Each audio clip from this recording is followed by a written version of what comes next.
Today is a new day to start again. Take each moment one by one and do the best you can. Yesterday doesn't matter, it only serves as a ladder. Tomorrow isn't guaranteed, so make your plans accordingly. Today is a new day to start again. Take each moment one by one and do the best you can. Grand Rising. Today is a new day to start again. It is 4/30/2025. End of May, end of April, start of May. April and March were not good months for David or for New Day to start, either of us. Or were they? I wrote and did a lot of videos that didn't get watched very much, and I'm in the best shape of my life during the process of all that, of doing a lot of exercising. So, in retrospect, or relatively speaking, I had a really great 2 months, but financially, not great. But I have been frugal-ish, and I have had very strategic use of money for enjoyment to try to reward myself for the hard work that I'm doing, because I don't have much to pay myself. But I have been trying to pay myself off a little and still have enough money to be able to pay for the generosity other people have given me. So that's kind of where I'm at in my life right now. Pacers had a huge win, one of the biggest wins in my fandom, and I've been a fan for a long time. It is recent. There's a recency bias is a whole thing, but I really like this team. I'm invested in it. It's funny. I had to go look for the game. So one thing I'm proud of myself is I did not schedule my life around the Pacer game. I'm very upset because the game before this was at 9:30 on a Sunday night, and the way that they redeemed themselves is they made it 6 o'clock on a weekday, which makes it difficult for people that have things that they do, because typically you got stuff still going on at 6. Especially, I bet a lot of me time adult stuff happens at 6 o'clock. You got that 6 to 7 spot before you got to get home and face the family that you love so much. I met the angel again yesterday. I'm calling her an angel. I'm calling anybody an angel right now that makes an impact on my life. And that seems to have resonance. And I'm trying to keep it ambiguous so no one knows who it is. But I dropped my new Trinity Insight. That's the one. So I think I talked about, I went to the harmonic egg, and I thought that the whole experience was a little bit benign or not that eventful. But then I've kind of crystallized on this idea of the Trinity, mind, body, soul. And somehow that's connected to blood, oil, and breath. And then in this new thing, that breath is actually light. And that's got me in a weird spot of trying to understand things. So if anybody has any thoughts on that. This is very strange stuff that we do here on New Day to Start. I talk about things that are way out there. But what I did enjoy was at first, when I started speculating this to the angel, I think I already divulged that she's a she. She said, she gave me some looks like, I don't know, are you trying to flirt with me? Or is this are you stupid? And then she started to understand my train of thought that I was asking her about. Somehow we got into glands and we got into the oils, and what I was trying to understand and ascertain is the lymphatic system basically an oil system? And then that's what drew me into the whole oil. I think that there is something to the oil and fish or the seafood. So I think we have different types of lineage in our actual makeup. But I think that our heredity is carried basically in the oils. And then our blood is in more of a current now of our actual society around us, but more importantly, the immediate family around us. Anyway, but then you also have what is in your lymph nodes and your oils, and that carries, in my opinion, that carries your heredity, but I'm still working on this one. Whatever heredity really is, but your ancestry. And I think that's a little different than your bloodline, actually. I think that I've always been wrong on that. Anyway, I could tell she was intrigued, and I left it there. And I think I've done really well recently with leaving things and not trying too hard, letting things go. I probably could, I probably should have at one point or another already tried to get an idea of if there's a romantic possibility between us. Like I need to be a little bit more direct, I think, in that sometimes. Because but part of the fun, I guess, is not knowing. Then I was watching this. I just think that sometimes the build up of getting involved with somebody is the best part of it. So why not just keep building for a while?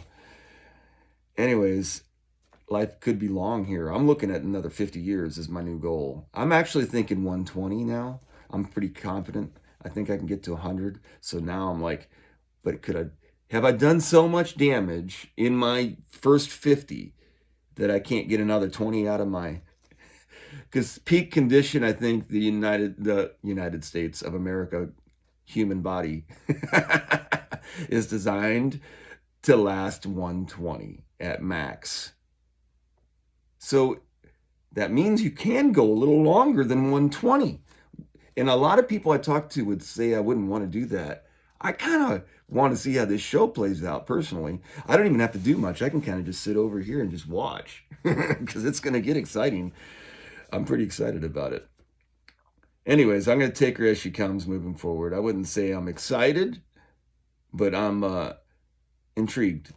And I thought that she was intrigued, so I thought that was pretty cool, the way that I left it too. Somewhat poetic. The improvements I've made in yoga, I am personally impressed. I didn't think that I would be coming along as well as I have been. So that's part of where this cockiness is coming from, probably. And I'm sure I'm going to come to a stalemate like in anything where you start to not have as much progress. And then that's where the beginner's mind is very important. But that's why getting into new things is good for you, because it forces you to get into your beginner's mind, and then that reminds you to use your beginner's mind on things that you're also really good at already. I think I have a plan for May, for my May trip. I have a daughter that's graduating. I need to settle my final expenses and see where everything is exactly. But I do have a clear path now of a way that I can do it, to where I can do it on shoestrings. And I don't mind doing that. I have enough right now to be able to present myself well. One of my fears is to become a distraction in my kid's life. Like when I pop in there, you see it in the movies where the dad's over there and they're like, who's that guy? It's her dad. How have I not met him? Well, he's not here. And then there's like a whole story about the people that are more important in your kids' lives than you, about who you are. And that's not fun, but it is what it is. You have to deal with it. And so you don't want to be a distraction, though. And so you don't want to shine. You don't want to come in there and be like, who is that? But you also don't want to be like, who's that?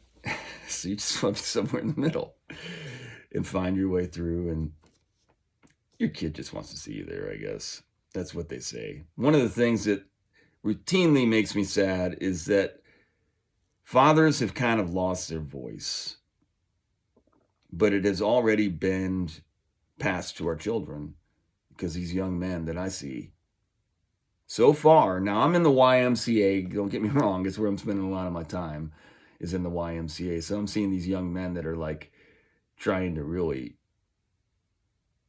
they're really doing it on their own, a lot of them. It's very disciplined stuff. I'm impressed. And it's family examples. It's probably their dads and their moms that have encouraged them, I would think. They have a good family atmosphere. But I think fathers are just... So what is a family? And is there a father in the family? And how can there be a family without a father? So what's happening is, the mothers are playing both roles. Other people step into the situation. One of the kids turns into being the other. You have to really, it seems like you do need two parents, but it's all about the money, money, money. Dads provide, and if a dad's not providing, they're not a good dad. And moms do both roles, and they provide the money in spite of the dad. So there's just spite and anger.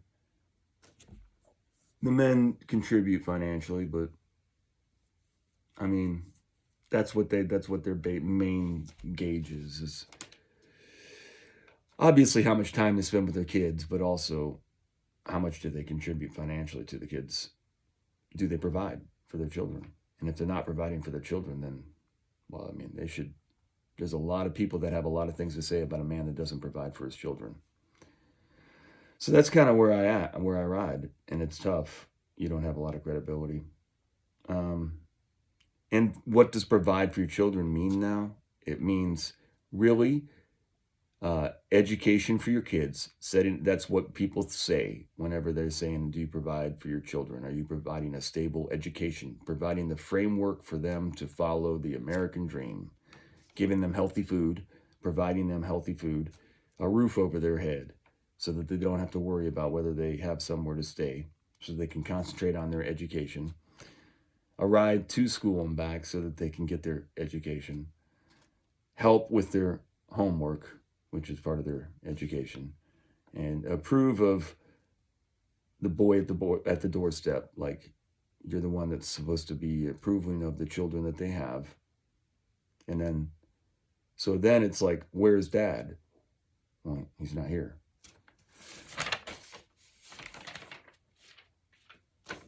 How did I get here is really what makes it difficult for me, because it's a really long conversation. And my children would have to have the same if they wanted to be real about it, or they just probably come up with different, because people ask. It's something that is asked.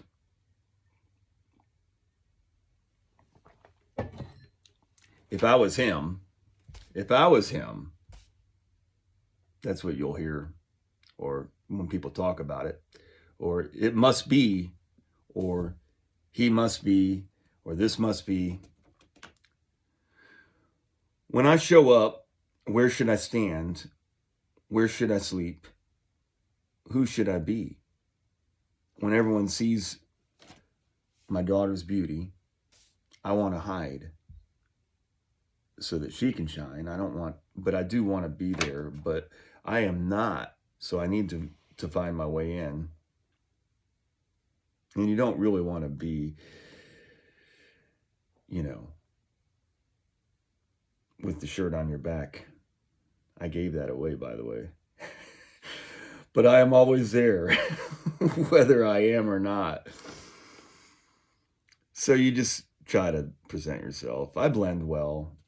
I'm usually pretty good about following suit and doing what my role is. When it's time for me to, what's funny is there are I don't want to equate myself to superhero movies, but there's those scenes in the superhero movies where you have to go after the disbandment of the group. They have to go back and find the people that they need.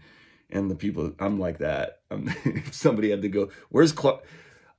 First of all, the people they have to come get me, they don't want to come get me. They're like, get Clark.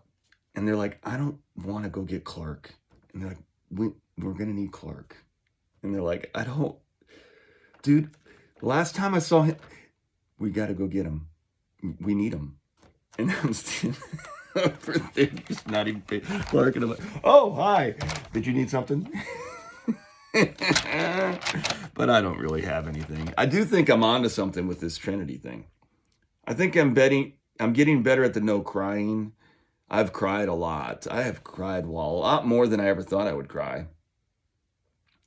And I had a lot of fear for a while there because I didn't, I'm going to see if I can get through this, because I didn't have enough remorse when my mother passed away.